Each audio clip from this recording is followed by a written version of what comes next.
The great happiness. बुद्धं शरणं गच्छामि मनोपुपङ्गमाधम्मा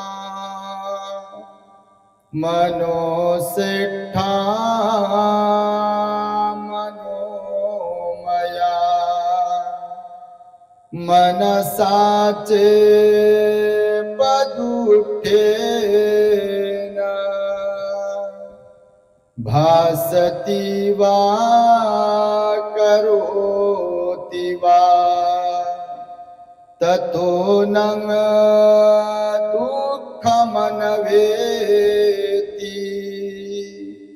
चक्रं वहतु पदम् मनोपुपङ्गमाधम्मा मनोसेट्ठा मनोमया मनसाचे प्रसन्नेन भासति वा करोति वा ततो न सुखमनवेति छायाव अनपायिनी।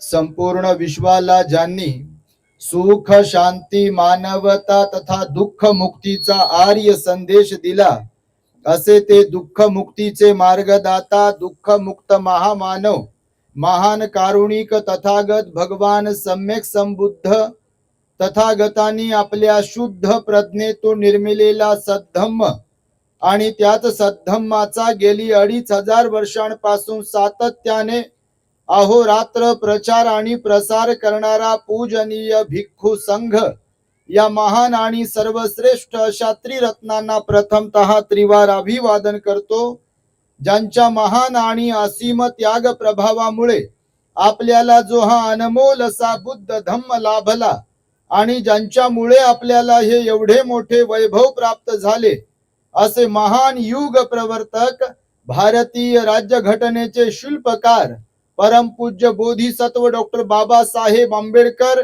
या महामानवाच्या महान अशा धम्मक्रांतीमध्ये संपूर्ण जीवनाला समर्पित करून आज या महान मंगलमय दिनी तक्षशिला बौद्ध धम्म प्रशिक्षण प्रतिष्ठान चांदापूर जेतवन तालुका परळी वैजनाथ जिल्हा बीड द्वारा आयोजित 12वी अखिल भारतीय बौद्ध धम्म परिषद डॉक्टर बाबासाहेब आंबेडकर समाज भूषण पुरस्कार प्राप्त स्मृतिशेष शंकरराव जगतकर नगरी चांदापूर या ठिकाणी आज शनिवार दिनांक 7 मार्च 2026 रोजी या ठिकाणी संपन्न होत आहे।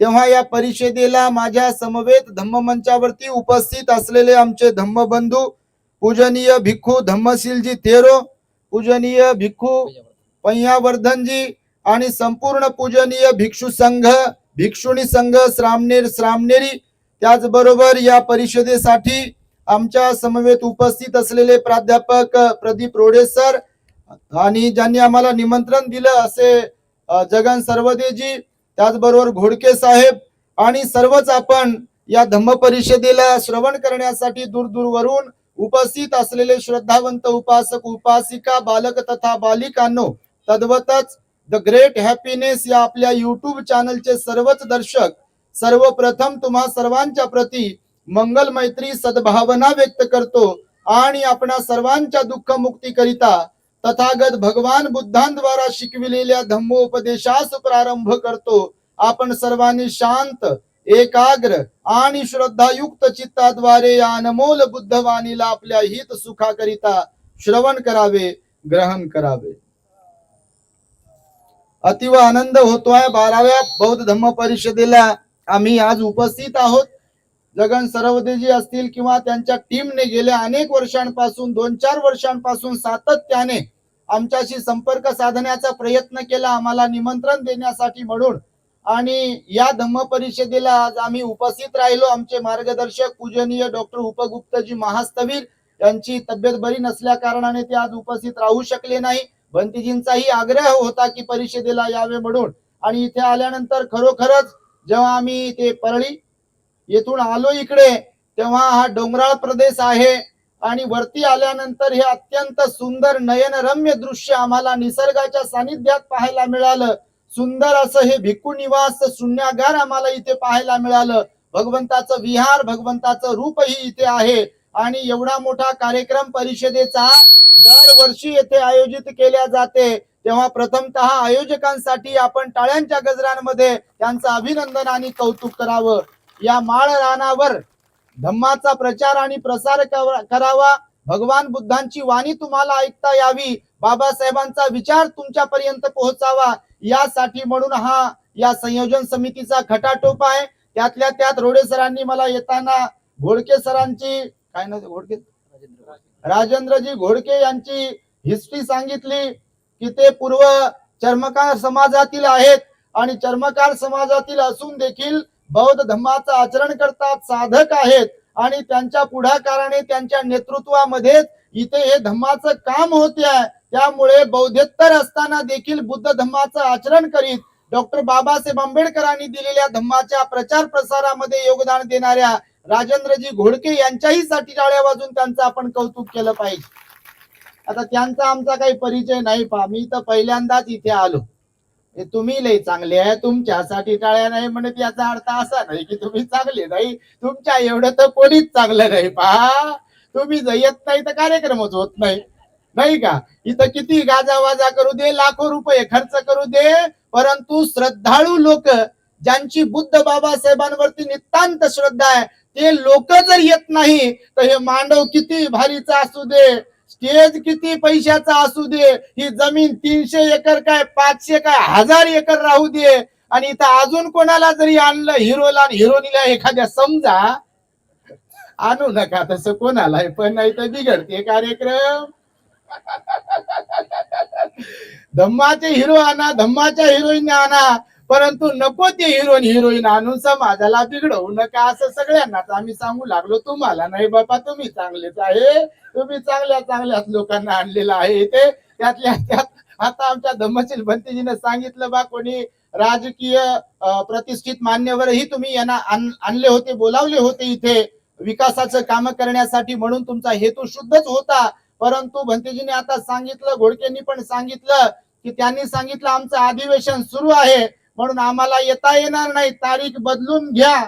पण सर्वोदय साहेब म्हणाले किंवा अजून तुमच्या टीमने सांगितलं आम्हाला भंतेजींची तारीख मिळाली, भंतेजी महत्वाचे आहेत आणि त्यामुळे आम्ही तारीख काय बदलणार नाही, आणि यासाठी म्हणून सुद्धा तुमचं अभिनंदन करावं तेवढं कमीच आहे पहा. तर हे फार सुंदर स्थळ आहे बघा. किती एकर म्हटलं जगतकर साहेब? 310 एकर 1960 मध्ये ही जागा मिळवली आहे आणि त्या जागेवरती जेतवन विहार तुम्हाला निर्माण करायचा आहे. आणि जगतकर बाबांनी आता बोलता बोलता सांगितलं की मिनी इगतपुरी, म्हणजे इगतपुरीच्या नंतर इथे सुद्धा मेडिटेशन सेंटर एक उभं राहू शकते. आणि खरोखरच आता भिक्खू निवासात आम्ही गेलो, तिथे निरव शांतता आहे बघा. म्हणजे दूर दूर पर्यंत गाव नाही, इथे गाडीचा हॉर्न वाजत नाही, कुठलाही प्रकारचा आवाज येत नाही, आणि खरं तर विहार असे लांबच पाहिजे. आता आम्ही शहरात राहतो कधी कधी तर एवढा गोंगाट, आणि आता तर विचारूच नका बापा, लय बिघडलेला कार्यक्रम आहे. आताचे लेकर तर माय बापालाच गिनायला आणि मानायला तयार नाही, ते दुसऱ्याचं काय ढेकळं ऐकतील. जर ऐकणारे असते तर तुमच्यासारखे यजभार झालेले, व्हॅलिडिटी संपलेले इकडं विहारात आले नसते. बायोडाटा तर लय लिहिते काय का, पोराचा स्वभाव लय विनम्र आहे म्हणते, पोरगी आमची खालची मानवर घालत. बायोडाटा वेगळा आणि हकीकत मध्ये ते कसं कोणत्या स्वभावाचं मिळालंय ते तुम्ही आम्हाला सांगायची गरज नाही आणि आम्ही तुम्हाला विचारायची गरज नाही.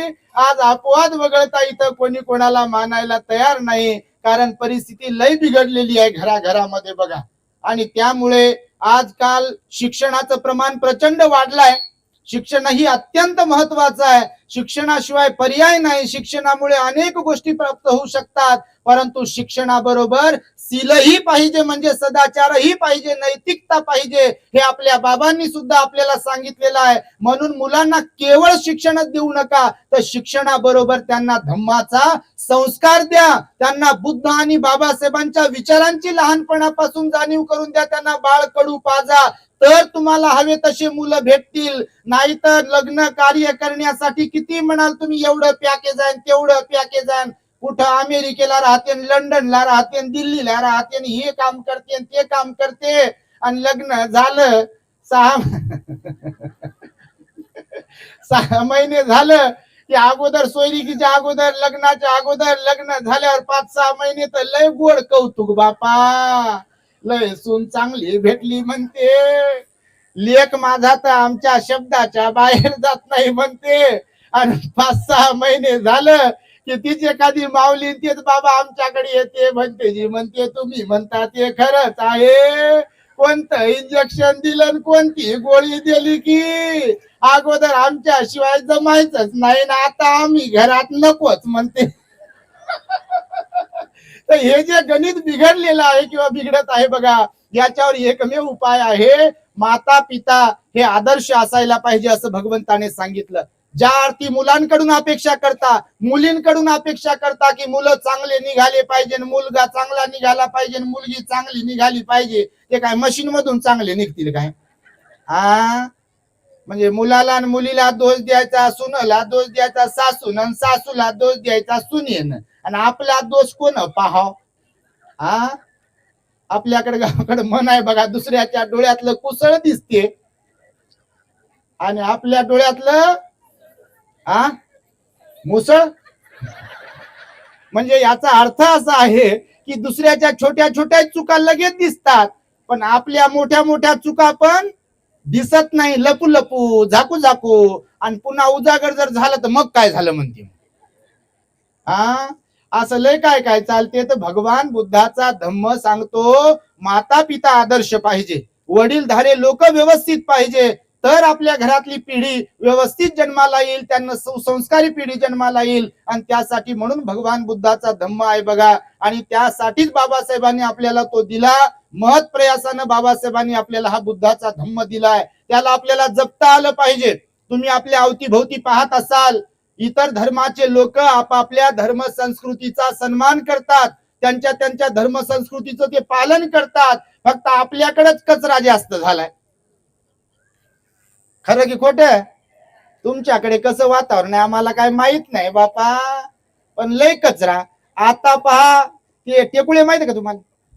तुमच्याकडे काय म्हणतात सर त्याला? टेकुळेच म्हणतात का? मशरूमिंग, मशरूम, त्याला विकसित शब्द मशरूम वापरला पहा.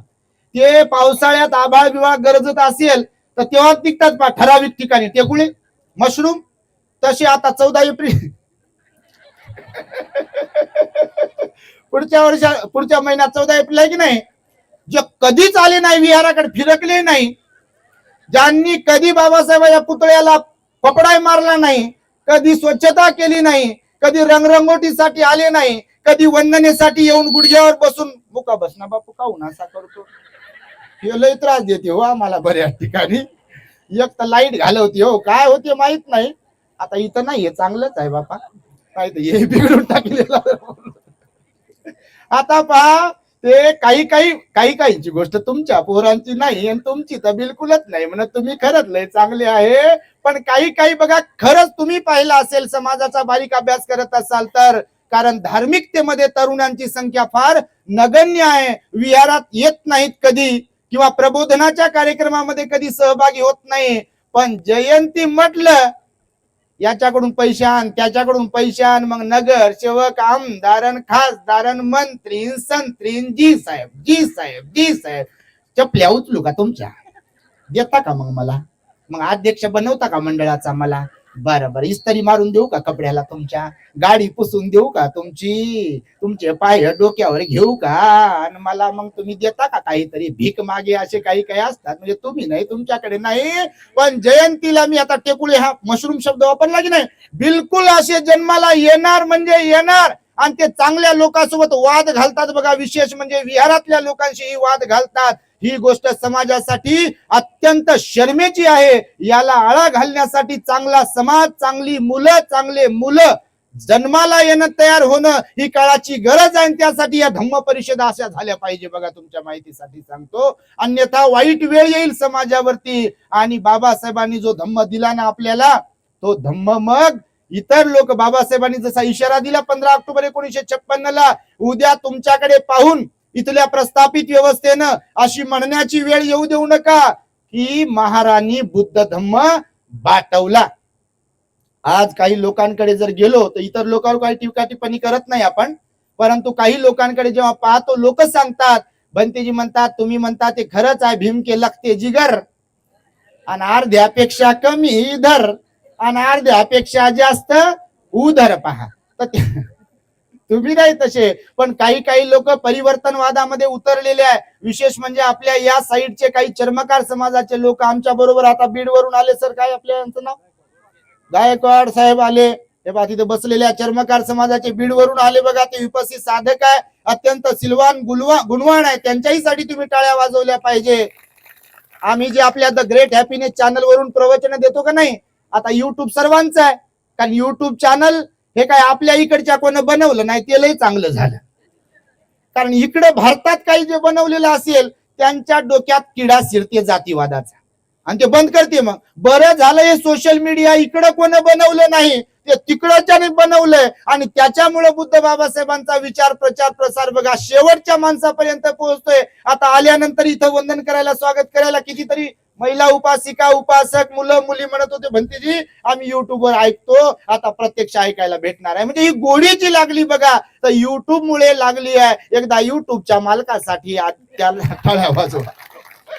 हे कौतुक करणं आहे. आणि टाळ्या वाजवल्यावर पाप होत नाही. तुम्हाला कोणी शिकवत असेल तर नाही, आपली आता लय बिघडवणारी आहेत. पा टाळ्या कुठं वाजवतात का म्हणते. अरे बाबा, कोणत्या पुस्तकातली हिला टाळ्या वाजून आणि कोणत्या जातीत घुसडवता टाळ्याला बी?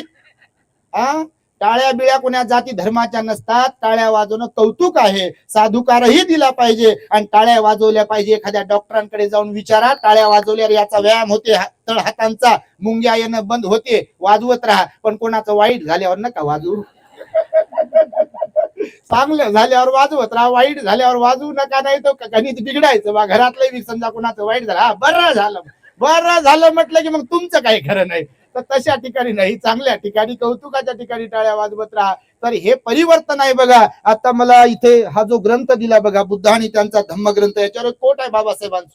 तुमच्याकडे आला असेल, तुम्ही वाचवत असाल तर, बाबासाहेबांचं बुद्ध धम्मच का स्वीकारला बाबासाहेबांनी? मला बुद्धच का प्रिय आहे, मी बुद्ध धम्म संघाशिवाय इतर कोणालाही मानणार नाही. जसं नत्थी मे शरणं अन्यं बुद्धो मे धम्मो मे संघो मे शरणं, असं का म्हणाले, का वधवून घेतलं, याचा सारांश तुम्ही बाबासाहेबांनी लिहिलेल्या द बुद्ध अँड हिज धम्मा ग्रंथामध्ये आहे. आणि याच्यामध्ये बाबासाहेबांनी काय लिहिले बघा, तुमच्याकडे जर हा ग्रंथ आला तर बाबासाहेब म्हणतात, आपले बौद्ध धम्म 3 सिद्धांतांची दीक्षा देतो.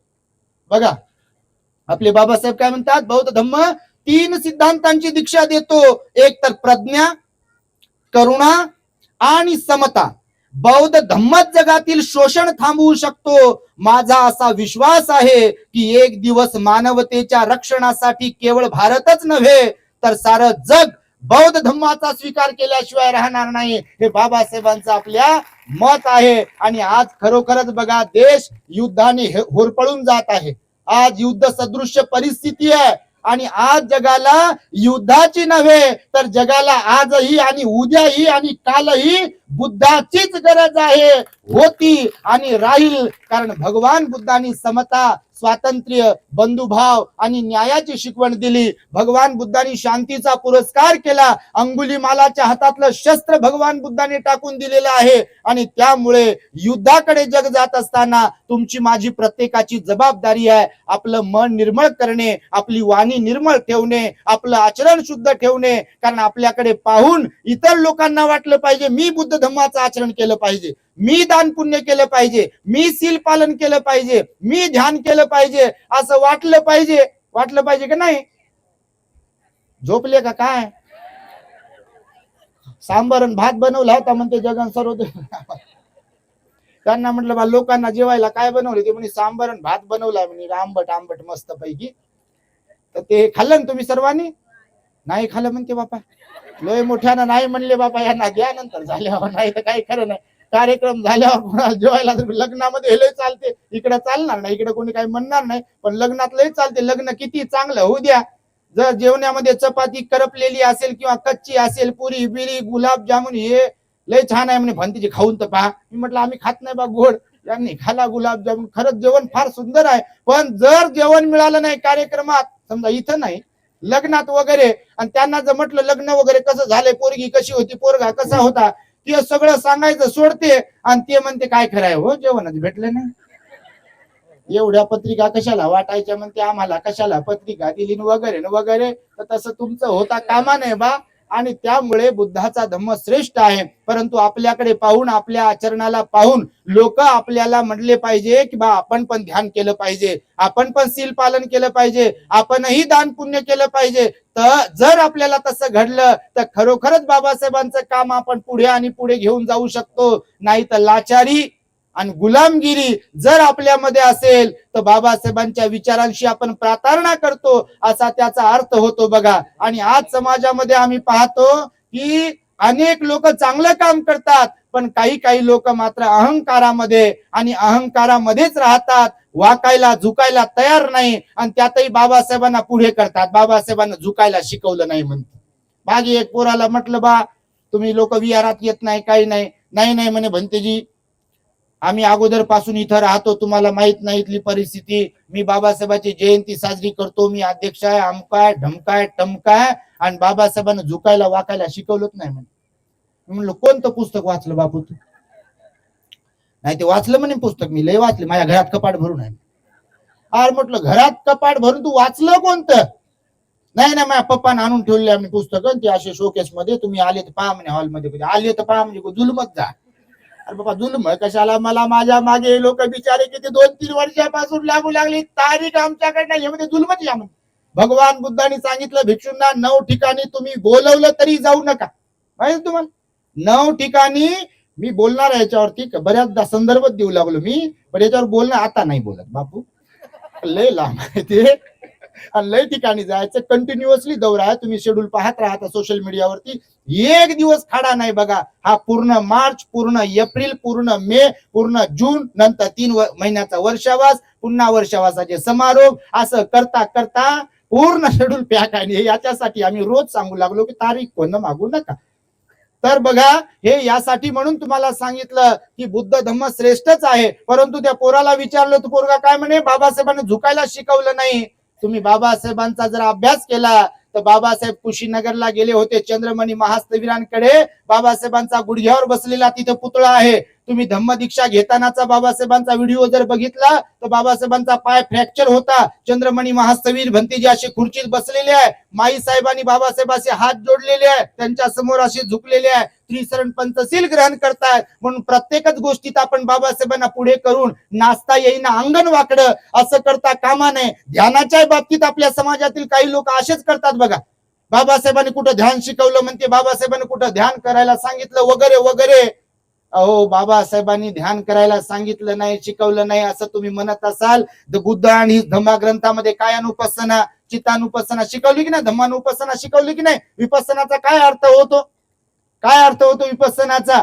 आपल्या मनाला, शरीराला जशाच तसं पाहणे, ऍज इट इज, हे कसं आहे त्याला पाहणे, हे कसं अनित्य आहे, कसं क्षणभंगूर आहे ते त्याला तशा लेवलवरती पाहणे, यासाठी विपස්සना शिकवली. विपස්සना कोणाची मक्तेदारी नाहीये, कोणाची मनोपुल्ली नाहीये. भगवंताला ज्ञान प्राप्तीच्या अगोदर भगवंताने बोधिसत्व असताना ध्यान केलं. आणि बुद्ध धम्माचा सारांशच बघा कसा आहे, दान, सील आणि प्रज्ञा, किंवा सील, समाधी आणि प्रज्ञा. समाधी हे धम्माचं अत्यंत महत्वाचं अंग आहे, परंतु त्यावरही आपल्या लोकांचा आक्षेप आहे. त्रुट्या काढायला तर बापा एकच नंबर आहे, चांगलं करण्यासाठी जाणार नाही पुढे, पण त्रुट्या कसं काढते याच्यामध्ये जर तुम्ही पाहिलं तर आमच्याही त्रुट्या काढतील, तुमच्याही त्रुट्या काढतील. या घोडकेला म्हणतील काय काम धंदा आहे, हे निघालं म्हणतील चर्मकार समाजातून आले ना आता आम्हाला शिकू लागलं म्हणतील, असे म्हणायला बसले लोक तुमच्या माहितीसाठी. तर या जगतकर बाबाला आणि त्याच्या पोराला काय काम धंदा नव्हताच, जमीन घेतली इथं लावले लोकांना नादाला,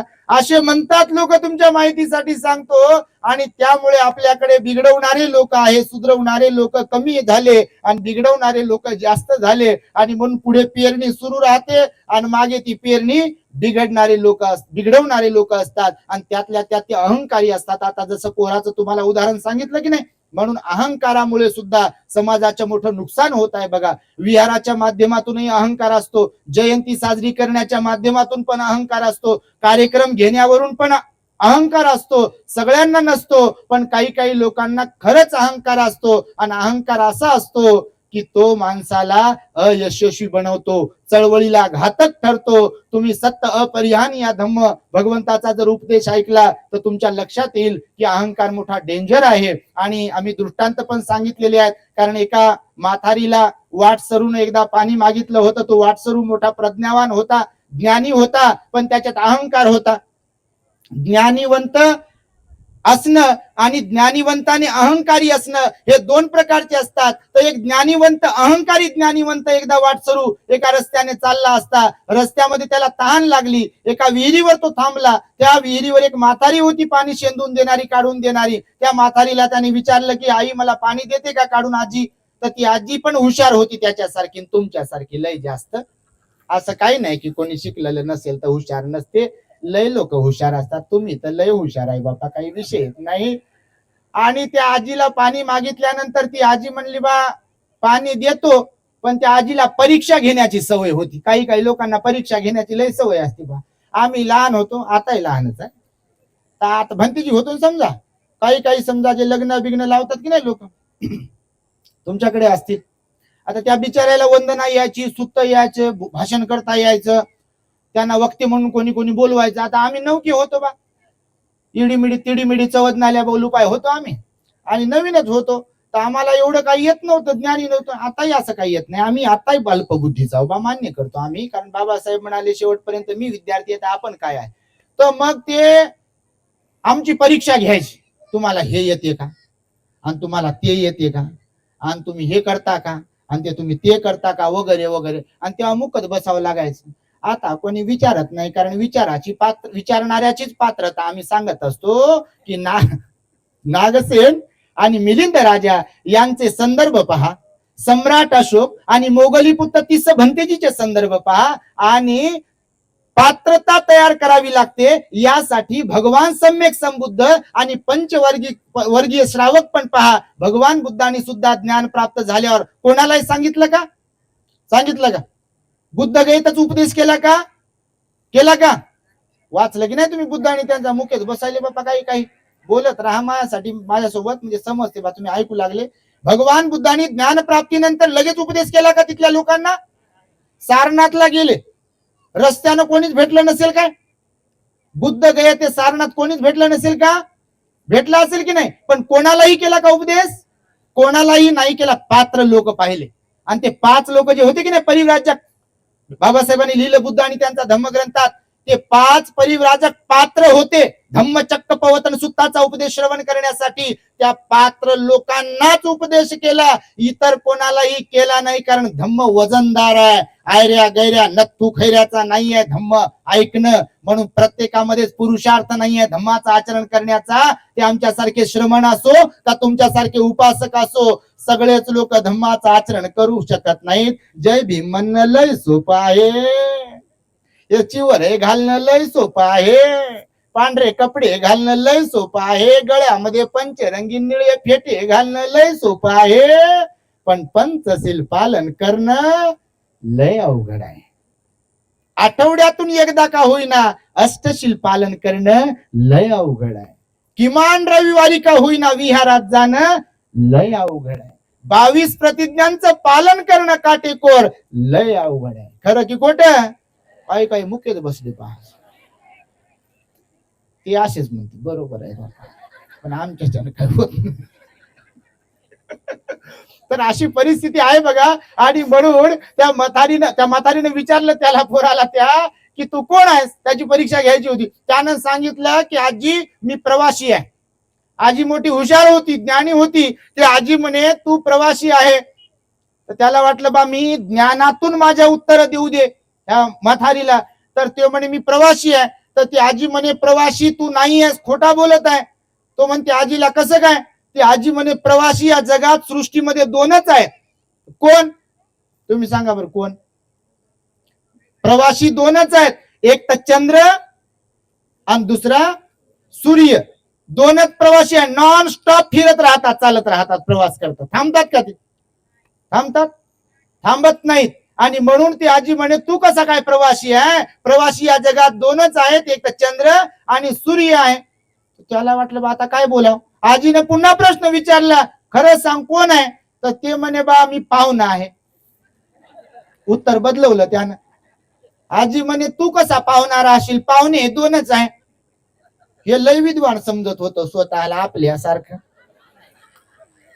वाटते कधी कधी आपल्याला मेरे जैसा कोई नाही. मी असो का तुम्ही असो, पण काहीच नसते.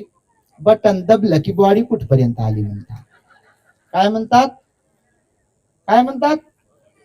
साहेब, मॅडम, ताई, बाई, अक्का, नगरसेवक, आमदार, मंत्री, खासदार असं म्हणत नाहीत कुठपर्यंत आलेत. काय म्हणते?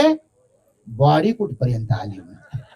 म्हणजे आपलं बटन दबलं की आपली किंमत भोपळा, झिरो. म्हणून भगवंतानं सांगितलं जास्त असं गुरमीत अहंकारामध्ये असं मी मी मी.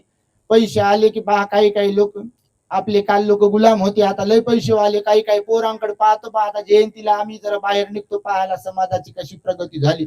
तो काही काही लोक पहा असे वाकडेच चालतात पहा. मागे एका भंतीजीला विचारले, म्हटलं भंतीजी वाकडं कोण चालू लागलं हे?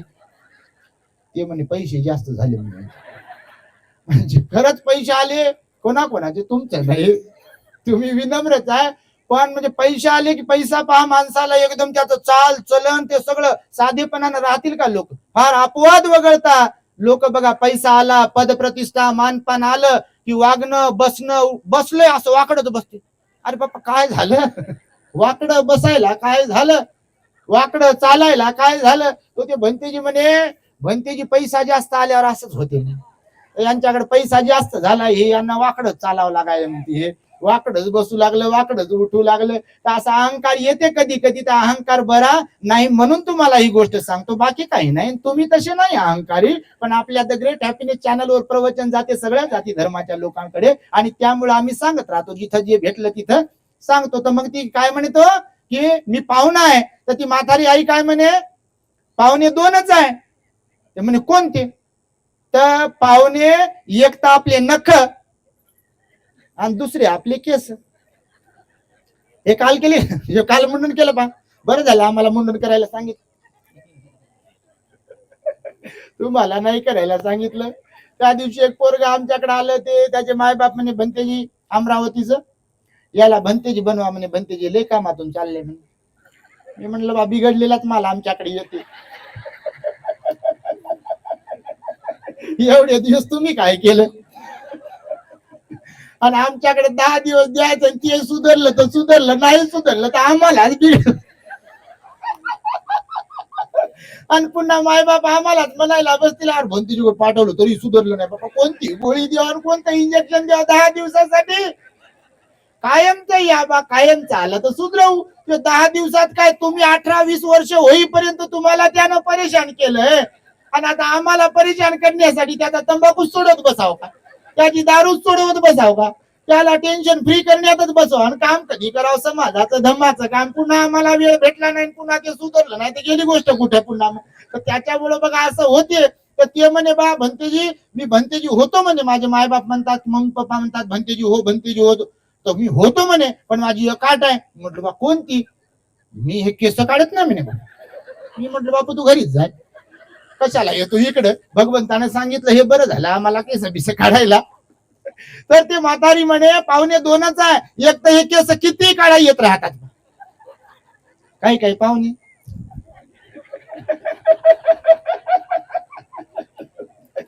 काही लोक असतात बघा असे.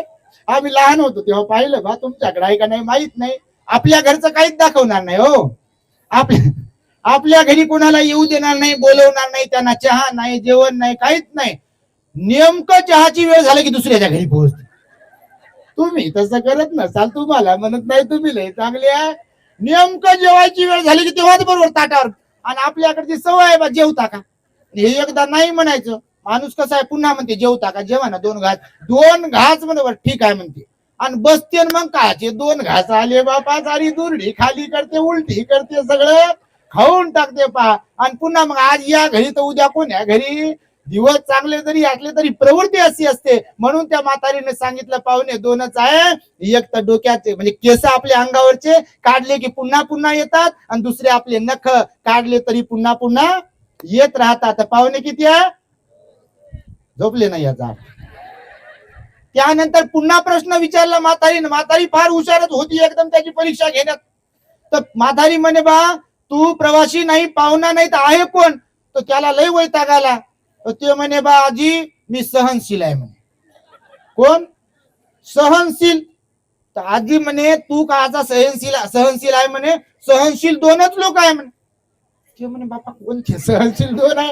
मी एक एक बदलू लागलो उत्तर माझं, तर माझ्यावरच पुन्हा पलटू लागली. म्हणजे बा कोण कोण सहनशील आहे म्हणे. ते आजी म्हणे या जगात 2च सहनशील आहे म्हणे. कोण. तर एक तर म्हणे फळाला आलेलं येणारं झाड, जसं आता आंब्याचं झाड समजा उदाहरणार्थ आंब्याचं झाड, आणि दुसरी धरती. ते म्हणे कसं काय. त्या आंब्याच्या झाडाला दरवर्षी कोणा किती दगड मारू द्या. एक उदाहरण आंब्याच्या झाडाचं फक्त, आता मौसम आहे म्हणून त्याचा सीझन आहे. त्या झाडाला किती दगड मारू द्या कोण, ते आंबे येण्याचं थांबवते का, फळ लागायचं थांबवते का. ते बरोबर त्याच्या सीझन मध्ये फळ देते म्हणजे देते. ते सहनशील आहे, किती दगड मारू द्या. दुसरी गोष्ट धरती कशी, त्या धरतीची विशेषता अशी आहे सहनशीलतेच्या बाबतीमध्ये, हे चांगल्या नाही झेलते. पुण्यवान लोकांना आणि पापी लोकांना पण झेलते. म्हणजे बात ठेवते याच्यामध्ये, सांभाळते. तर सहनशील किती आहे, 2च आहे. तर याला विचारलं मग तू सहनशील तर नाही आहे. हे वैतागलं. हे लय विद्वान समजत होतो स्वतःला, लय हुशार. याला वाटलं बा आता काय सांगावं. ही आजी म्हणे सांग म्हणे तू प्रवासी नाही, पाहुणा नाही, तू सहनशील नाही, आहे कोण. हे वैतागून म्हणे मी मूर्ख आहे. आजी म्हणे अरे वेड्या तू काय स्वतःला मूर्ख म्हणतो. मूर्ख तू कसा असू शकतो. मूर्ख तर 2च आहे म्हणे या जगात. त्यानं डोक्यावर हात मारून घेतला. बापा म्हणे मूर्ख नाही मी, आणि मूर्ख आहे दुसरेच 2 आहे. कोण आहे म्हणे मूर्ख. तर ते म्हणे आजी एक तर राजा समजतो ना, आता राजा बदललेला आहे बाबासाहेबांच्या घटनेने. एक तर राजा कोणते निर्णय घेते, सर्वांचा विचार करत नाही, तर तो एक राजा मूर्ख आहे. आणि दुसरा त्याला सल्ला देणारा त्याचा सल्लागार, हे 2च मूर्ख आहेत म्हणे.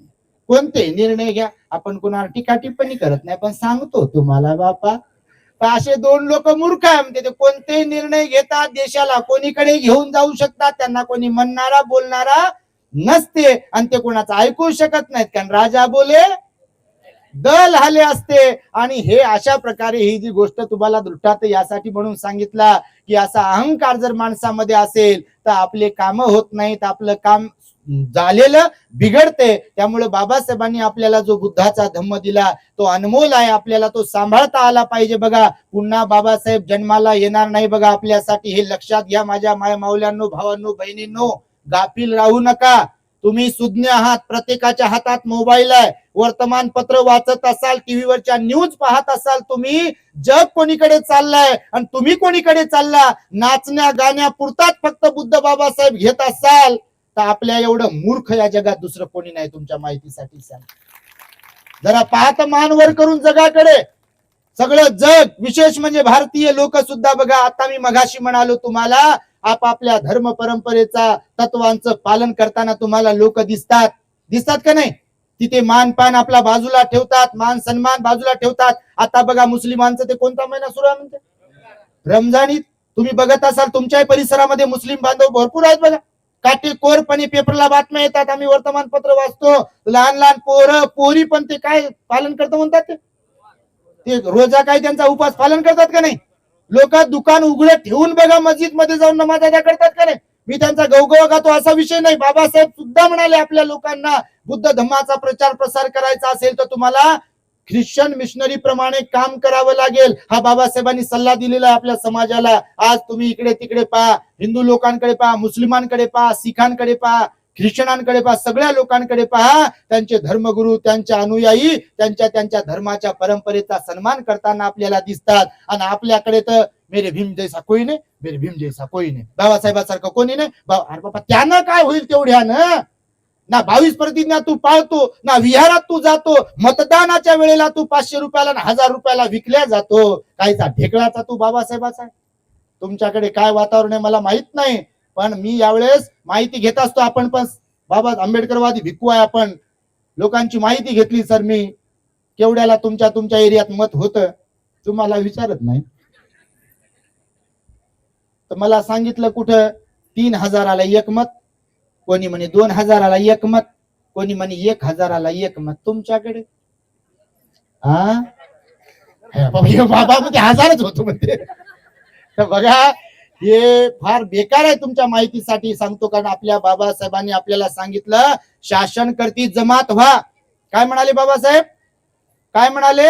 शासन करती जमात व्हा म्हणाले बाबासाहेब. शासन करती जमात होण्यासाठी आपल्याला स्वाभिमानी बनावं लागेल. विकल्या गेलेल्यांना किंमत राहत नाही, पैसा वसूल केला जातो. आता बघा, एकदा निवडणूक झाली की त्यांनी पैसा वाटलेला असतो, आणि निवडणूक झाली, निवडून आल्यावर पैसा पुन्हा गेलेला परत मिळवल्या जातो. ही गोष्ट, हे तत्व तुम्ही ध्यानात ठेवलं पाहिजे. आणि त्यामुळे आपण स्वाभिमान आपला जिवंत ठेवला पाहिजे. बाबासाहेबांच्या विचारांप्रमाणे आपण वागलो पाहिजे.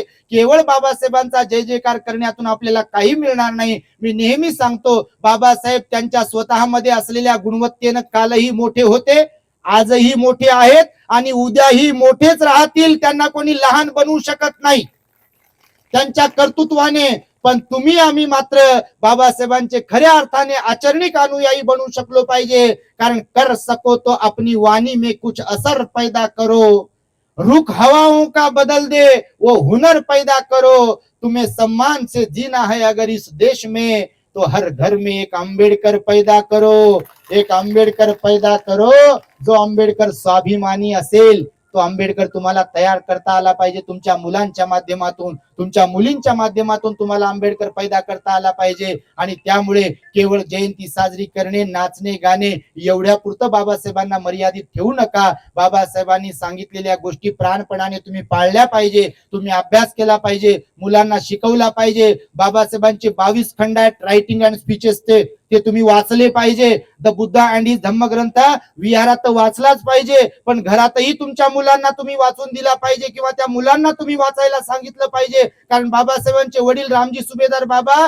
रोज आणि रोज सकाळ सायंकाळ त्या काळातल्या प्रथेनुसार बाबासाहेबांकडून श्लोक, गाथा, अभंग वाचून घ्यायचे, नंतर लेकरांना जेवायला द्यायचे. स्वतः बाबासाहेबांनी सांगितलं की माझा जो शैक्षणिक पिंड आहे, मला जे बाळकडू शिक्षणाचं पाजलं आहे, ते माझ्या वडिलांनी, आणि माझ्यामध्ये जो धार्मिक पिंड घडवलेला आहे तोही माझ्या वडिलांनी, असं बाबासाहेब निक्षून सांगायचे आपल्या भाषणांमध्ये. आणि त्यामुळे तुम्ही सुद्धा तुमच्या मुलांना धम्माची पण गोडी लावा, शिक्षणाची पण गोडी लावा. केवळ मुलांना एटीएम बनवू नका.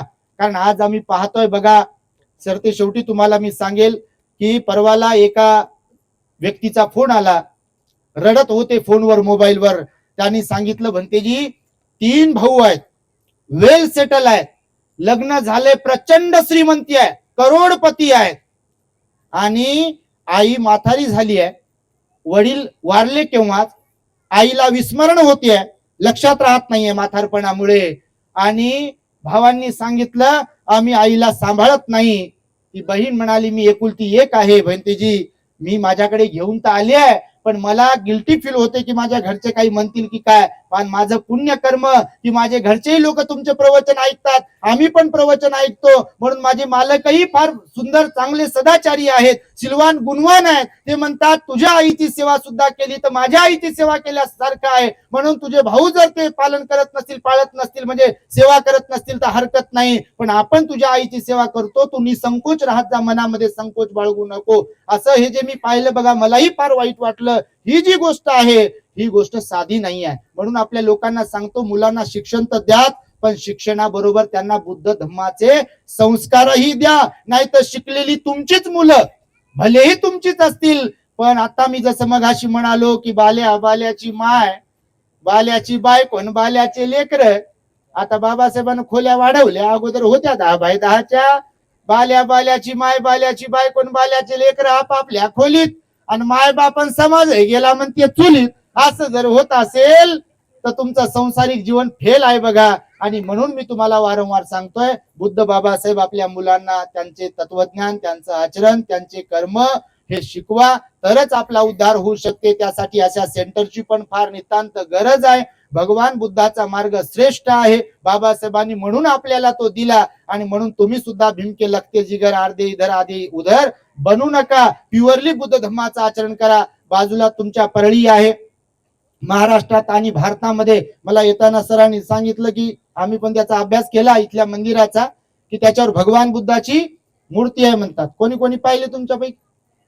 बाकीच्यानी कोणीच पाहिली नाही. हे तुमच्या जवळचं मंदिर औंढा नागनाथ एक आहे बघा तिकडे हिंगोली जिल्ह्यामध्ये, त्याच्यावर पण भगवान बुद्धाची मूर्ती आहे. आम्ही सुरुवातीच्या काळामध्ये हे जे प्राचीन मंदिर वगैरे आहेत त्यांचं संशोधन करण्यासाठी, अभ्यास करण्यासाठी एकदा पंढरपूरला गेलो होतो. पंढरपूरच्या मंदिरातही गेलो तर तिथे पण जे कॉलम होते तर तिथे शिलालेख लिहिलेले होते. आता ते झाकले, त्याला काय काय काय काय लावलंय. तुम्ही जर बौद्ध धर्माचा इतिहास पाहिला, कोणावर टीका टिप्पणी नाही, तर इथले प्राचीन जेवढे धार्मिक स्थळ आहेत तेवढे बुद्ध धर्माचे होते. सम्राट अशोकाने 84,000 निर्माण केले, परंतु आता ते कुठे गेले? म्हणून जागोजागी जिथे कुठे खोदकाम होते तिथे तिथे बुद्ध विहाराचे अवशेष सापडतात. परंतु परिस्थिती अशी झाली आहे, ऊस माळ्याचा आणि भांडण कोल्याचं. का? तर हे शेतकरी ध्यानावर नाही, माळी ध्यानावर नाही, आणि कोल्हा येते आणि टिकली मारून जाते, हे आमचंच आहे म्हणते.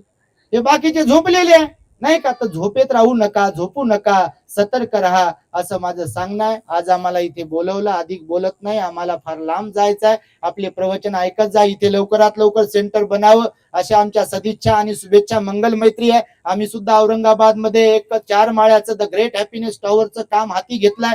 आता आमचे प्रदीप रोडे सर त्यांच्या उपस्थितीमध्ये, असंख्य महाराष्ट्रातील उपासक उपासिका होते त्यांच्या उपस्थितीमध्ये, गेल्या 26 जानेवारी 2026 ला युनिक तारखेला आपण द ग्रेट हॅपीनेस टॉवर तथा विश्वशांती विपස්සना बुद्ध विहाराचं भूमिपूजन केलंय. आणि त्याची विशेषता अशी आहे की समाजाच्या स्वेच्छादानातून आपण त्याचं निर्माण करणार आहे. कोणाकडे पावती बुक किंवा कोणाला मागणं वगैरे हे करणार नाहीये आपण. हे जग जाहीरपणे आपण सांगत आहे, कारण लोकांच्या श्रद्धेची आम्ही कसोटी घेणार आहोत. कारण लोकांची श्रद्धा महत्वाची आहे. मागितल्यावर तर कोणी कोणालाही काही देईल, परंतु आपण हे जे पेरतोय धम्मदानाच्या माध्यमातून, तर लोक श्रद्धेनं लोकांनी आपल्याला सहकार्य केलं पाहिजे. तर तुम्ही सुद्धा त्यामध्ये जॉईन होऊ शकता. आपल्या द ग्रेट हॅपीनेस चॅनलवर त्याबद्दलची इत्थंभूत माहिती आहे. आपल्या संस्थेचा बँकचा अकाउंट नंबरही आहे. तुम्हाला कोणत्या माध्यमात दान द्यायचं ते स्वइच्छेनं तुम्ही देऊ शकता, तर द्याल अशी अपेक्षा व्यक्त करतो. आणि आपल्या चॅनलचे जे प्रवचन असतात ते शेअर करत जा, ऐकत जा, आपल्या घरात लावत जा. अनेक लोकांमध्ये त्यामुळे बदल होतो. मला आज इथे बोलावलं आणि इथे भिक्षू संघाचा जो सन्मान केला त्याबद्दल सर्व आयोजकांच्या प्रति मंगल मैत्री सद्भावना व्यक्त करतो आणि माझ्या शब्दांना मी इथे पूर्ण विराम देतो. साधु साधु भवतु साधु सप्प मंगलम रक्षन्तु सप्प देवता सप्प बुद्धान् भावेन सदा सोथी भवन्तु ते. भवतु सप्प मंगलम रक्षन्तु सप्प देवता सप्प धम्मानुभावेन सदा सुखी भवन्तु ते. भवतु सप्प मंगलम रक्षन्तु सप्प देवता सप्प संघानुभावेन सदा सुखी भवन्तु ते. साधु साधु साधु. बुद्धं नमामि, धम्मं नमामि, संघं नमामि. जय भीम. The great happiness. बुद्धं शरणं